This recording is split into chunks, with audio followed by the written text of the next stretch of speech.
Hello everyone. आज थोड़ा सा अपन आपस में बातचीत करते हैं। बातचीत क्या करनी है, थोड़ा सा मुझे लग रहा है कि जो बोर्ड क्लासेस के अंदर जो बच्चों का जो जोश होना चाहिए वो थोड़ा सा कम है।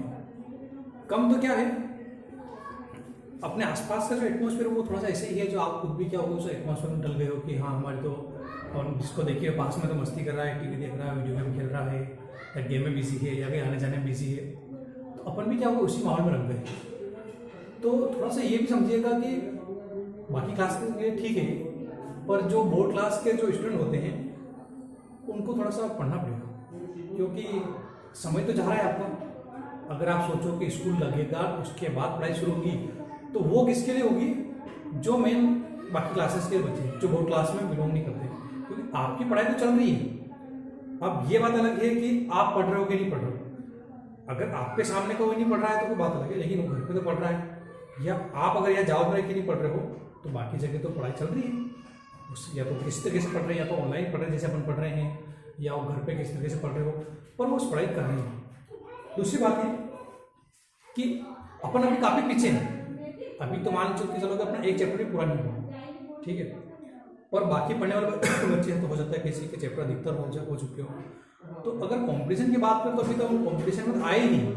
अभी तो अपन पढ़ाई में रफ कॉपी खरीद रहे हैं, कोई फेयर कॉपी खरीद रहा है, कोई रफ नोट ला रहा है, कोई बुक पेन नहीं है, ये काम में लगे हुए हैं। अपने दो सर को तो मैंने कल परसों फोन लगा के बोला कि पढ़ाई शुरू हो गई तो ज्वाइन कर लो। तो कायदे से तो ये चीज़ें आपको करनी चाहिए थी कि सर पढ़ाई शुरू करो हमारी, क्योंकि हम पीछे रह जाएंगे। पर ये उल्टा हुआ कि मुझे बोलना पड़ा कि बेटा पढ़ाई करो, तो ये थोड़ा सा गलत चीज़ है। थर्ड चीज़ ये है अपनी और आगे कि बोर्ड का लेवल होना चाहिए। आज जैसे मैंने बहुत सारे बच्चों से रिएक्शन सुनी, तो एट द प्रेजेंट टाइम केवल 2 या 3 बच्चे थे जिन्होंने रिएक्शन सुनी। बाकी बच्चे तो कि सर मैं 5 मिनट सुनाता हूँ, 10 मिनट में सुनाता हूँ। ये थोड़ा सा हुआ बेट फीलिंग हुआ मुझे, क्योंकि रिएक्शन इतनी कोई बड़ी चीज़ नहीं। हाँ, हो सकता है किसी में मोबाइल नहीं हो तो अभी आया हो तो बात अलग है, पर कंप्लीट कर लेना चाहिए था। फटाफट रेडी हो कि सामने से फ़ोन लगा बोले कि सर हमको याद हुई पूछ लो, तो थोड़ा सा पढ़ने और पढ़ाने में मजा है। पर मैं फ़ोन लगा रहा हूँ, फिर अगर बताएंगे तो मुझे क्या बैठेंगे, फिर तो अच्छा तो मैं सुने भी नहीं। पर जो सुना रहा उसे सुनेंगे और सुनना पड़ेगा, क्योंकि आप अपना काम नहीं करोगे लेकिन मैं अपना काम तो करूँगा। ये बात है कि कभी कभी होता है कि नई में आने में टाइम लग जाता है, पर जरूरी है क्योंकि टाइम चला गया है, काफ़ी टाइम चला गया। आप सोचो तो जुलाई लगभग एंड होने में है और आपके हाथों में अभी तक एक चैप्टर भी कंप्लीट नहीं हुआ है, ठीक है। तो आपको कितना पढ़ना है, और अगर आप इतनी बड़ी बड़ी बुकों को देखो तो इतना ज़्यादा फास्ट पढ़ना पड़ेगा आपको कि एडवांस में चलना पड़ेगा। अगर आपको फिजिक्स में पढ़ना है तो फिजिक्स में, केमिस्ट्री में पढ़ना तो केमिस्ट्री में, बायो में पढ़ना तो बायो में, मैथमेटिक्स में पढ़ना तो मैथमेटिक्स में, और खुद को पढ़ना पड़ेगा। आफ्टर 10th के बाद 11th 12th ऐसी क्लासेस होती है जिसमें टीचर तो बस रास्ता बताता है, बाकी पढ़ना तो बच्चों को पड़ता है। हम तो बता देंगे इस रास्ते ये करना है, ये करना है, लेकिन पढ़ना आपको पड़ेगा, क्योंकि अब आप खुद मैच्योर हो चुके हो। अब अगर आप नहीं पढ़ोगे तो नुकसान आपको होगा, ठीक है। कोई यूँ नहीं बोलेगा कि लॉकडाउन हो गया था ना, कोरोना चल रहा था, क्योंकि एग्जाम तो होगी। ऐसा है कि अगर किसी क्लास के एग्जाम होनी हो, लेकिन बोर्ड क्लासेस की एग्जाम तो होगी ही होगी, यानी 10th और 12th की एग्जाम तो होगी होगी। हाँ, हो सकता है सिलेबस थोड़ा सा कम हो जाए, पर अगर सिलेबस थोड़ा कम भी हो गया तो नुकसान आपको है, क्योंकि एग्जाम में तो कम आएगा, चलो ठीक है, पर बाकी के लिए कॉम्पिटिशन एग्जाम में उनमें तो पूरा क्वेश्चन आएगा। कॉम्पिटिशन में ऐसा एग्जाम में ऐसा थोड़ी होगा कि आपको मोलिटी का न्यूमेरिकल आ गया ना, नॉर्मलिटी का नहीं आएगा, होता है क्योंकि कॉम्पिटिशन एग्जाम वाले नहीं समझेंगे, उनको तो सारा नॉलेज, उनको तो प्योर बच्चे चाहिए बिल्कुल, ठीक है, पढ़ा हुआ बच्चा चाहिए, भले वो किसी भी लेवल का हो गया। तो आपको तो नॉलेज पूरा लेना है। अब नॉलेज पूरा लेना है तो डिटेल पूरा पढ़ना पड़ेगा। ऐसा थोड़ी कि अगले साल 12th करने के वापस बैठोगे कि वापस घर में बुक खोलोगे, जब अभी ये पढ़ी जा रही है तो अगले साल क्या खोलोगे, अगले साल के लिए फिर वापस अलग से बड़ी बड़ी कोचिंग जाओगे ना, कोटा जाओगे ना, दिल्ली जाओगे ना, इंदौर जाओगे, वहाँ जाके कोचिंग करोगे, वहाँ और जाकर समझ करोगे। इससे अच्छा पहले अभी डिटेल पढ़ लो, अभी डिटेल में अच्छे से पढ़ लो, ताकि टाइम ये आपका स्पेंड हो रहा हो जो यूटिलाइज हो जाए। अगली चीज़ है, वो सबसे पूछा था मैंने कि टाइमिंग उठने का क्या है, तो कोई तो बोल रहा है कि 8 बजे उठ रहे हैं, कोई बोल रहा है 9 बजे उठ रहे हैं। अरे ये टाइमिंग कौन सा हुआ उठने का, अपना तो टाइमिंग लेवल सेट रखो ना। सुबह जल्दी उठने का टाइम रखो, 5 बजे उठो या 5 से पहले उठो, और पढ़ने का टाइम एक टाइम पे बनाओ ना अभी से। तो बोलने थोड़ी आइडिया आपको बनाना है, आपको पढ़ना है ना, तो थोड़ा सा ये खुद प्रिपेयर हो जाओ, ये बोलने की जरूरत नहीं पड़ेगी, ठीक है। फिर बहुत सारे बहाने कि सर पढ़ाई नहीं हो रही ना, आसपास कैसे चल रहा ना, मेरे ये हो रहा। तो ये देखो ये चीज़ें किसके लिए होती है। अगर टाइम याद करो अपन 10th में कितने एडवांस चलते थे। अगर मान लो कभी फैमिली को प्रोग्राम भी होता था तो अपन उसको अवॉइड करके अपन क्या करने लग जाते थे, पढ़ाई करने लग जाते थे या मना कर देते फैमिली वालों को। तो अब आपको ये खुद को करना पड़ेगा कि नहीं मुझे तो पढ़ना है, आपको जाना तब जाओ, ठीक है। आपका टाइम आपको बचाना है, उसको वेस्ट नहीं करना है। ये टाइम चला गया तो वापस नहीं आना है, ठीक है। तो पढ़ाई आपको करना पड़ेगी। नहीं होने कि सर गुरुजी हमको तो पढ़ाई में मन ही नहीं लग रहा है, मुझे तो ये समझ में नहीं आ रहा है। अरे समझ में नहीं आता बताओ ना, मैं बताऊंगा आपको, जो भी पूछो ना मैं बताऊंगा आपको क्या नहीं आ रहा है, ठीक है। और पढ़ाई तो करो, पढ़ाई नहीं करोगे तो फिर वो दिक्कत है। तरीके हैं पढ़ने के 1000, लेकिन बहाने करोगे तो बहाने फिर तरीके 1000 जो है वो उल्टे हो जाते हैं, फिर पढ़ाई नहीं होती है। फिर तो क्या होता है, आलस्य होता है, फिर धीरे धीरे डाउन हो जाते हैं।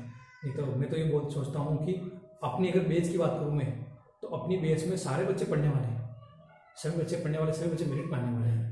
अगर 10th की बात करूँ तो 10 में मेरिट पाने वाले बच्चे हैं, या 12th की बात करूँ तो 12th में बहुत सारे बच्चे ऐसे हैं जो पहले 10th में कोई 92 पे रह गया था, कोई 93 पे रह गया था, कोई 89 पे रह गया, तो मेरिट वाले बच्चे थे, तो वो भी क्या कहीं ना आके रुक गए थे। तो मैं चाह रहा हूँ कि अब आप अच्छे से मेहनत करो कि कोई जो 1-2% वहाँ कमी रह गई थी वो अब क्या हो जाए, पूरी हो जाए, ठीक है। तो ये कमी जो रह गई थी पूरी, वो अब पूरी करने की जरूरत है, पहले जो रह गई थी। तो अब उस कमी को पूरा अभी करो। ऐसा नहीं कि इस माहौल में आप भी ढल जाओ, ठीक है। परिस्थितियों के अगेंस्ट चलो, परिस्थितियों के वश में नहीं चलना। अगर आप परिस्थितियों के वश में रह जाओगे तो फिर आप क्या हो जाओगे, डाउन हो जाओगे। फिर आपकी मार्केट में कोई वैल्यू नहीं रहेगी। फिर तो आप जो भेड़ चाल है वो अलग काम हो जाएगा। भेड़ चाल नहीं चलना, अपने को अलग करना है और अच्छे से करना है, ठीक है। समय किसी का इंतजार नहीं करता, समय चलता जा रहा है, आप इस समय का ज़्यादा से ज़्यादा फायदा उठाओ, ठीक है। तो एडवांस लो, ज़्यादा से ज़्यादा फास्ट पढ़ो, बुकें लेके आ जाओ, बुकें पढ़ो, बुक के अंदर एक्स्ट्रा नोट्स बनाओ, कुछ करो।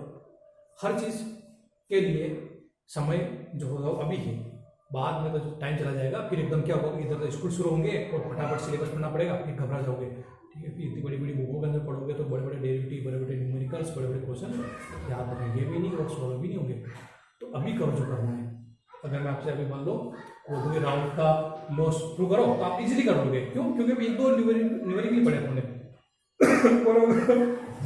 सारे इतने सारा जो सिलेबस है पढ़ लोगे, फिजिक्स के अंदर, केमिस्ट्री के अंदर, मैथमेटिक्स के अंदर, या बायोलॉजी के अंदर पढ़ लोगे, और फिर करना हो फिर क्या होगा, भूलने में आ जाओगे। फिर एग्जाम में लेके बैठोगे तो आधा दौड़ लेके आओगे, बाकी छूट जाएगा। तो ये आपके साथ नहीं है। तो इसलिए अभी पढ़ो और सही से पढ़ो, ठीक है। ये तो हुआ मेरा तरफ से आपको मोटिवेट करने का काम, जो मैं करता हूँ और हमेशा करूँगा। पर जरूरत है आपको पढ़ने की, तो जो करना अभी कर जाओ, बाद में कुछ नहीं होने वाला। अभी करना है और अभी करना है वो, ठीक है।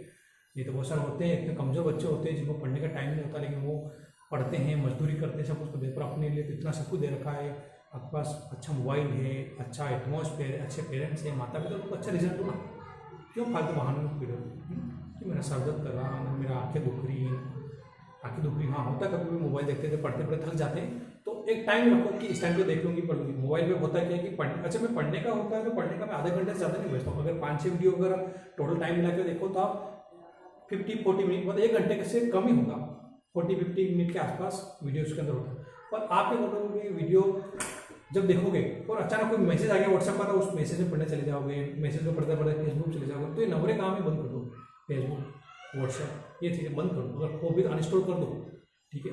अपना काम क्या है, बस पढ़ाई पर ध्यान देना। या अगर कोई ऐसा कर भी रहा हो तो उसको बोल दो कि फालतू काम के लिए मैसेज ना करो, बस कोई काम हो, नोट्स भेजना हो या कोई पिक वगैरह भेजना हो, पढ़ाई से जुड़ा हुआ, तो भेजे, नहीं तो आपको परेशान ना करें। नहीं तो क्या होता है कि वो फिर नवरा नाते चाय वाला काम होता है, फिर तो आप उसमें ना पड़ जाओ। अब तो फिर पढ़ाई पर फोकस करो, ठीक है। तो उम्मीद है कि मेरी बात आपको समझ में आएगी, तो आप अच्छे से पढ़ाई करेंगे। मैं आपको ये आश्वासन देकर साथ ही आपसे यही चाहता हूँ कि आप अच्छे से पढ़ाई करो तो आगे बढ़ोगे, ये आपका फायदा होगा, ठीक है।